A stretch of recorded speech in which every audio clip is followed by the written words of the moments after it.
apa kabar anak hebat semuanya? Senang sekali saya Ustazah Mita kembali membersamai kalian dalam prakarya pertemuan kedua. Hari ini Ustazah mau tanya, siapa yang sering banget jalan-jalan, suka banget traveling? Terus pasti salah satu di bucket listnya itu pengen belanja kerajinan khas daerah tersebut. Atau pas lagi jalan-jalan di pantai dan banyak banget yang nawarin topi-topi lucu seperti ini, topi-topi anyaman. Pernah nggak sih kalian terpikirkan bahwa bagaimana seseorang bisa mendapatkan ide untuk membuat kerajinan dan membuat kerajinan tangan itu bisa memiliki harga jual di masyarakat? Nah, contoh lain nih seperti ini. Ini tuh unik banget dari Kalimantan, dan ternyata ini adalah sarung pulpen gitu, sehingga membuat pulpen yang biasa jadi lebih cantik karena disarungin seperti ini. Unik kan? Yuhu! Nah, jadi hari ini kita akan belajar tentang jenis dan karakteristik kerajinan bahan lunak. Ini adalah pertemuan kedua untuk mata pelajaran prakarya kelas 8. Kalian pelajari hari ini ada 3 poin besar yang akan kalian diskusikan hari ini. Yang pertama adalah tentang jenis-jenis bahan lunak. Jadi ada apa aja jenis-jenis bahan lunak itu. Terus kita akan belajar lagi tentang bahan lunak alam. Jadi bahan-bahan yang berasal dari alam, bahan-bahan lunak alam itu apa aja, dan bahan lunak buatan yang bisa dibuat untuk kerajinan tangan. Nah, setelah itu kita akan belajar juga tentang syarat-syarat dari kerajinan tangan supaya kerajinan tangan tersebut bisa memiliki nilai ekonomi sehingga memiliki manfaat untuk kita perjualbelikan. Anak-anakku sekalian, kalian harus tahu bahwa bahan lunak itu pada umumnya itu terbagi atas dua, yakni bahan lunak alam dan bahan lunak buatan. Nah, bahan lunak alam itu adalah bahan lunak yang diperoleh dari alam sekitar, dan cara pengolahannya juga secara alami dan tidak dicampur ataupun dikombinasikan dengan bahan buatan. Nah, contohnya seperti apa? Itu seperti tanah liat, apalagi coba? Ya, tepung-tepungan. Itu adalah beberapa bahan lunak dari alam yang bisa kita buat kerajinan tangan seperti itu. Nah, untuk lebih jelasnya, lanjut ke slide berikut.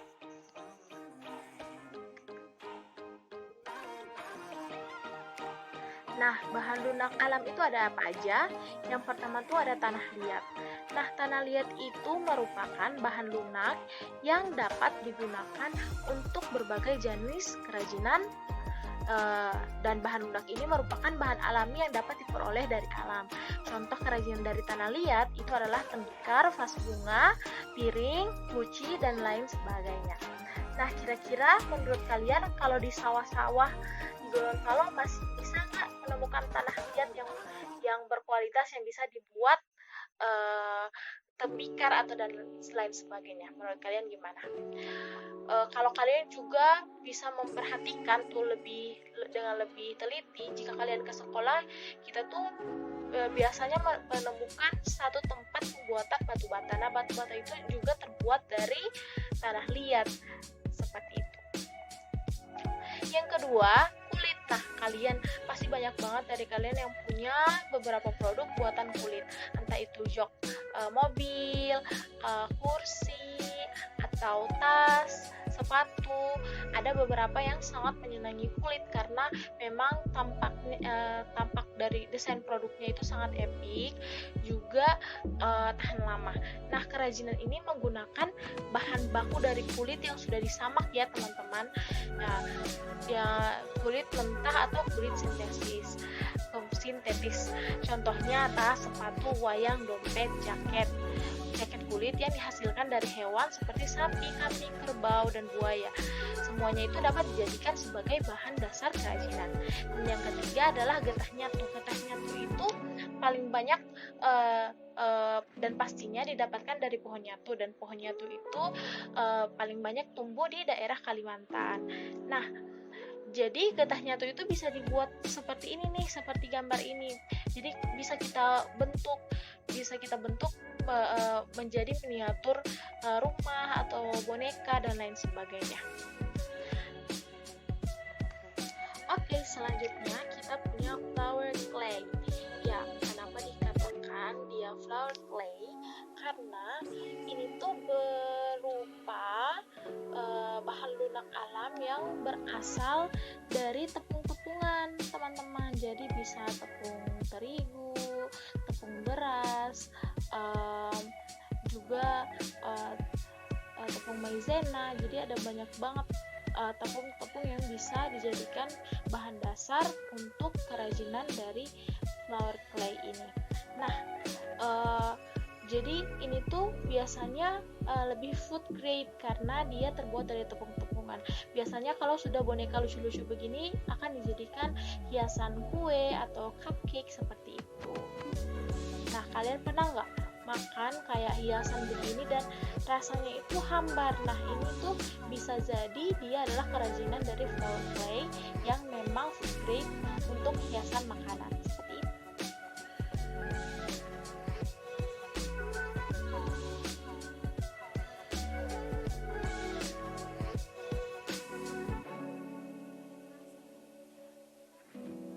Anak-anakku sekalian, kalian harus tahu bahwa bahan lunak itu pada umumnya itu terbagi atas dua, yakni bahan lunak alam dan bahan lunak buatan.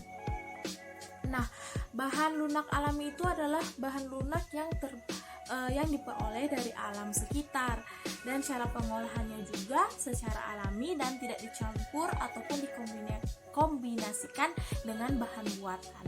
Nah, contohnya seperti apa? Itu seperti tanah liat, apalagi coba?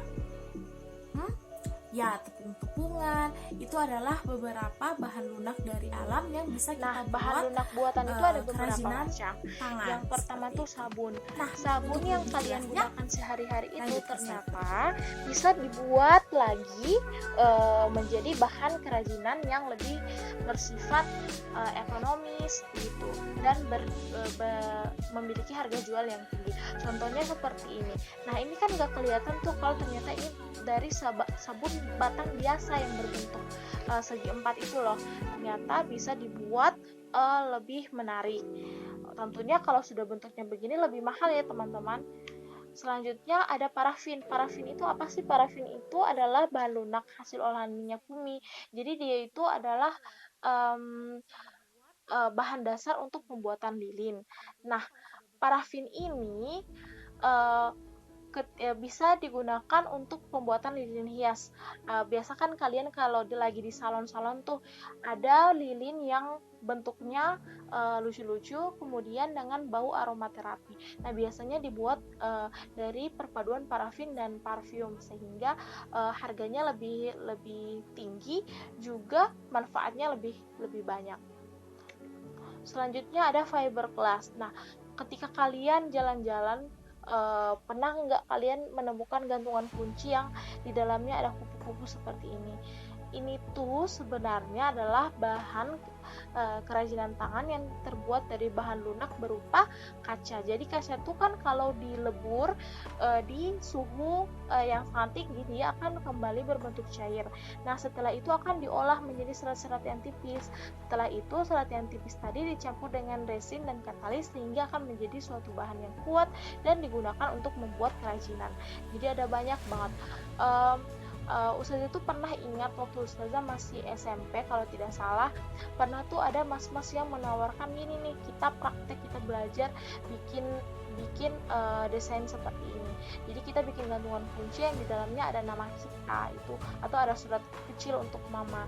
Jadi kita pakainya gelas fiberglass berbentuk cair.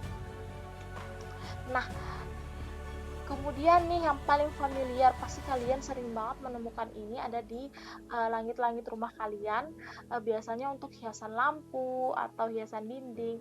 Nah, itu adalah bahan lunak dari gips. Gips itu berasal dari bubuk yang jika dicampur air dia akan menjadi adonan kental dan mengeras, dan dia akan mengikuti cetakan yang diinginkan seperti ini. Jadi makanya kalian bisa menemukan berbagai macam hiasan rumah ya, atau di hiasan langit-langit rumah itu yang dengan bentuk yang sangat beragam, karena memang gips ini dia berupa adonan dan bisa kita cetak seperti puding seperti itu. Nah, teman-teman coba lihat, kalian simak baik-baik gambar ini. Kalian melihat apa? Ini tuh adalah cangkir yang pegangannya ada di dalam. Bisa nggak sih kalian mengamati kira-kira ini fungsinya apa gitu? Apa maksudnya ketika pegangan cangkir tersebut justru ada di dalam? Nah, inilah yang menjadikan setiap kerajinan tangan itu butuh syarat-syarat tertentu agar bisa memiliki daya ekonomis yang tinggi. Karena ada beberapa syarat perancangan kerajinan tangan. Yang pertama, dia tuh harus memenuhi kegunaan dari barang tersebut. Jadi harus diutamakan nilai praktis, yaitu dapat digunakan sesuai fungsi dan kebutuhan. Nah, seperti ini nih, apakah menurut kalian bisa difungsikan cangkir seperti ini? Yang kemudian syarat yang harus dipenuhi adalah kenyamanan.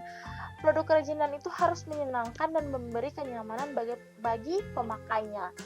Nah, itu contoh cangkir teh tanpa pegangan, kan itu tehnya panas gitu, jadi otomatis membuat orang nggak nyaman lagi ketika dia harus minum teh sesuatu yang panas tapi nggak ada pegangan di cangkirnya.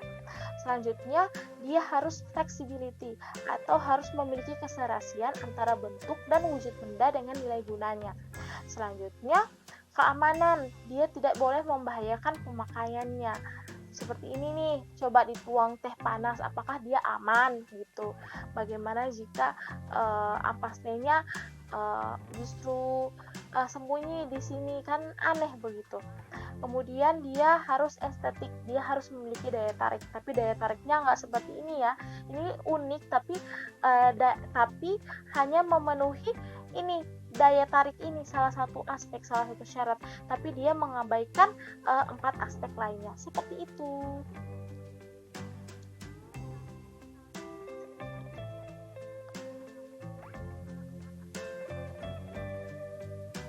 Baiklah semua anak-anakku sekalian, demikianlah jenis dan karakteristik